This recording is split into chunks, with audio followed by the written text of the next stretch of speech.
Seeds. It's been a while since I did an actual video, like a long form video.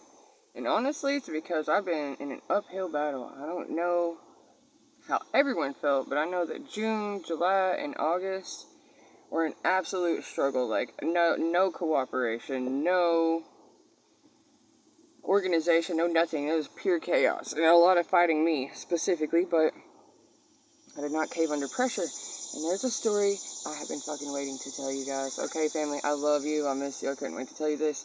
And I know you're going through your own shit, so I know that if I'm starting to get wins, you're starting to get wins too. Hi, buddy. This cat, there's a spirit cat now, Mr. Aries. I love him. After my brother passed away and I moved away from my old state, this cat came the very first day I was here. And he's a little hoe, honestly. I always plucking me. He is a general in these streets. Let me tell you, this boy's got scars from head to toe. He snuggles up to every pretty lady who puts snacks out here for him. Like, he knows what's up. Sometimes, at nighttime, he'll come to the door.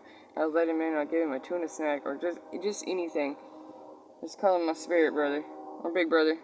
And when he's done visiting, he just goes back out. He'll never stay the night. I even have a dog who doesn't like him, but we make him share the space, so it's okay.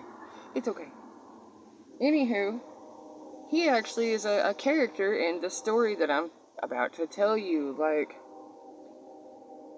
the story is steeped in grief and tragedy. It was betrayal, lies, murder. I mean, there was a lot of shit done, and it's been going on for a really long time. Like, this fucked up story started when I was real little. And there's some stuff I'll probably never say on camera. I'll put it in a book because it's just more private. But that stuff's been playing out for a long time, and I'm not the only one. I'm not the only one in the story, so I would also not divulge other people's information as if it were my own. I don't care how linked it is. Just, it's not right to tell other people's trauma, even if it was part of your trauma. Like, say, oh, me and my brothers and my sisters and blah, blah, blah, and you start telling your own story, but you talk about your brothers and sisters in the story. Everyone doesn't have to know who you're talking about. It's just not right to tell that. Like, that's theirs to hold or not hold, not yours. Aside from that, I have some family members who are totally okay with their shit just being on Front Street. So, one of those relatives is my mom. I have a long, jaded relationship with my mother.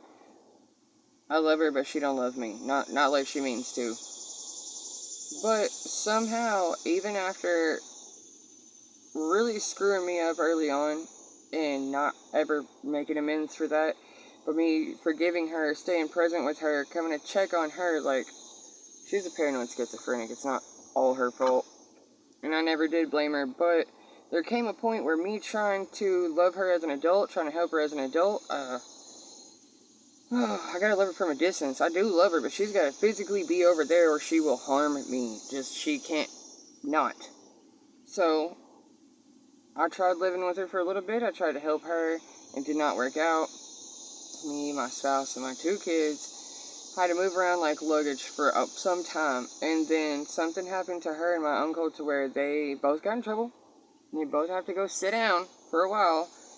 And my other relatives called me and asked me to please come and protect the house. Like my mom's house, my mom and uncle's house.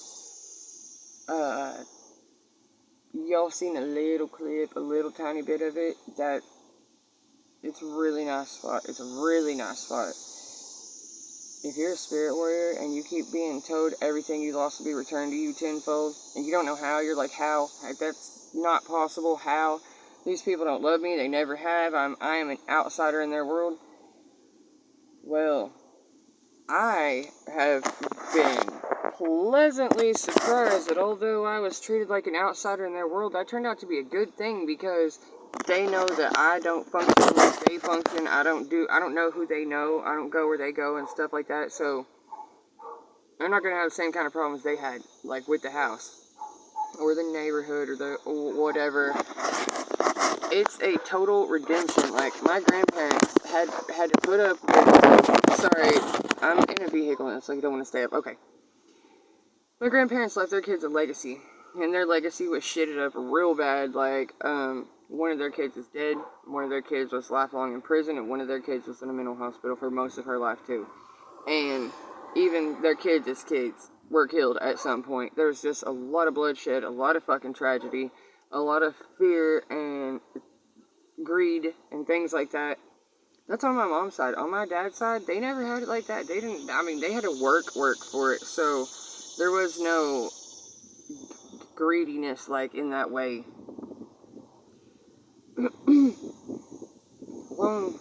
long story short, after being like, I don't know, disowned or outcast from my own family, at least on one side, and being told religiously by my siblings, you were never here, you didn't do this, you didn't do that. I was a kid too. I came back as much as I could to help with what I could help with.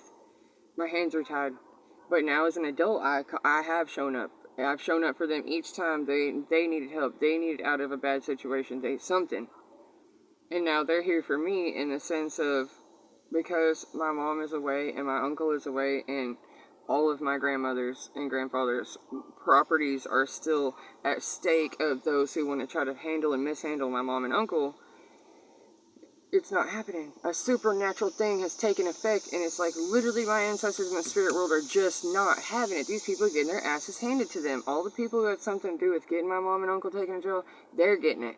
All the people who had something to do with messing with my grandmother and grandfather's real estate, they're getting it. Like, it's mind-blowing. Go with God, collective, honey. If you're watching me, you probably already died once anyways. Like, it's probably a miracle that you're sitting here watching me and that I'm talking to you.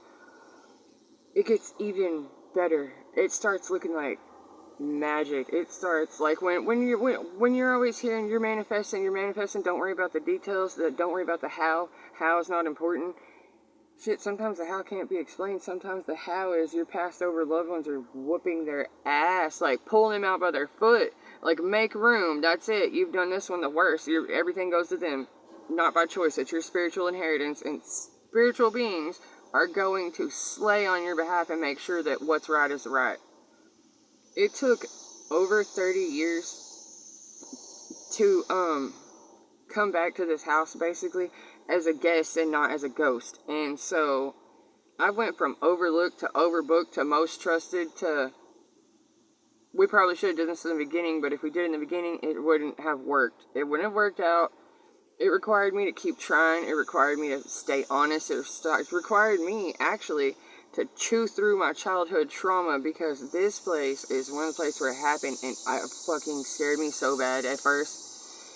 I tried 2 other times, and the first time only lasted like a week. I couldn't even just be in the area. The second time I lasted a month and a half, maybe. That was with my mom and uncle present, and they were really causing shit. I went again. I waited another year, almost a year and a half, and I came back, and now, aside from some broken windows, an unruly sibling, and a few strays, like zombies, I swear they're like zombies, just yard walkers. People stick their face in the window, ask for my mom.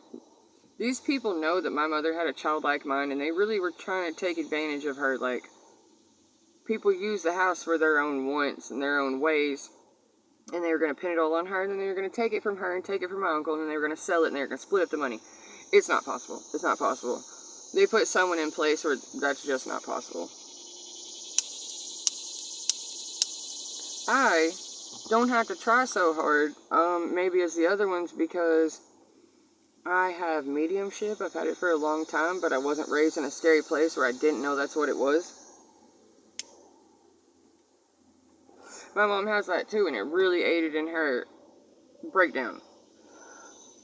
I have it in a different way. I have those agreements where it's like, you can give me signs and symbols like my cat boy, or my cardinals in the trees, things like that, not things like floating sheets. Okay, I'm not talking about ghosts. I'm talking about energy, when you recognize the energy of your loved ones and you understand that they're trying to show you something, tell you something, lead you, point you to something. Obedience is a big deal. Being able to listen, being able to make quiet space to hear them is important. Your ancestors love you. They want to connect with you. They want to give you your best life possible. The universe wants to give you your best life possible. But we're stubborn, and we don't know what's good for us. We just know what we've been offered. Don't drink the Kool-Aid.